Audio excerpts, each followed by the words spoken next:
Deuteronomy 1 through 3. Moses reminded the Israelites of how they were on the brink of the promised land, but failed to be obedient to God.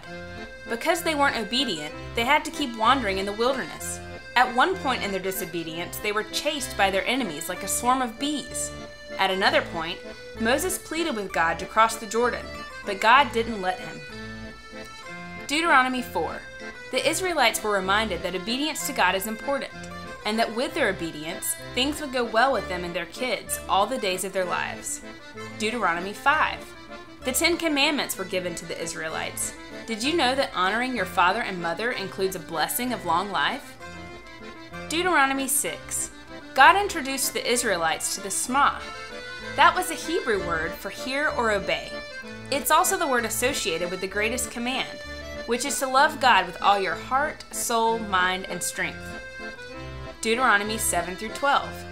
God reminded his people of their past in order to remind them of their promised future. Deuteronomy 13. God warned the Israelites not to follow any other gods, but to worship the Lord through obedience. Deuteronomy 14.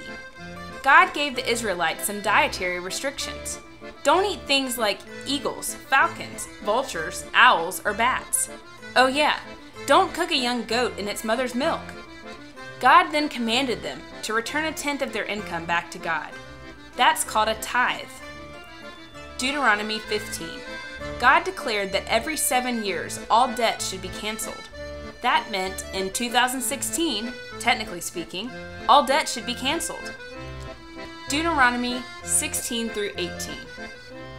The Israelites were given a bunch of instructions about various things like meals and parties, courts, judges, and kings.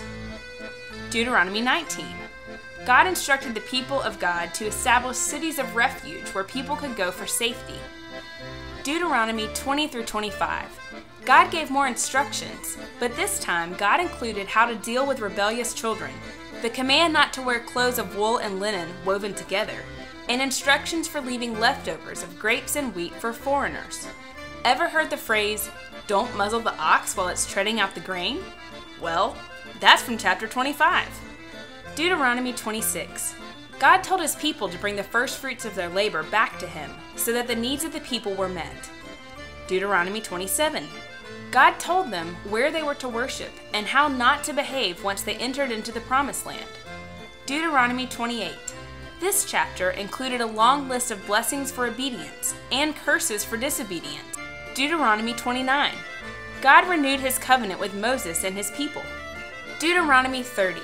God basically summarized all of Deuteronomy so far by offering life to those who obeyed him and death to those who disobeyed him. Deuteronomy 31 through 32.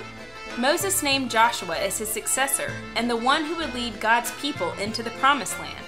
Then he sang the people a song, a really long song. It's probably the longest song ever. Deuteronomy 33 through 34. Moses died. Joshua took over the reins, and the people of God were close to their promised land. And that is the story of Deuteronomy.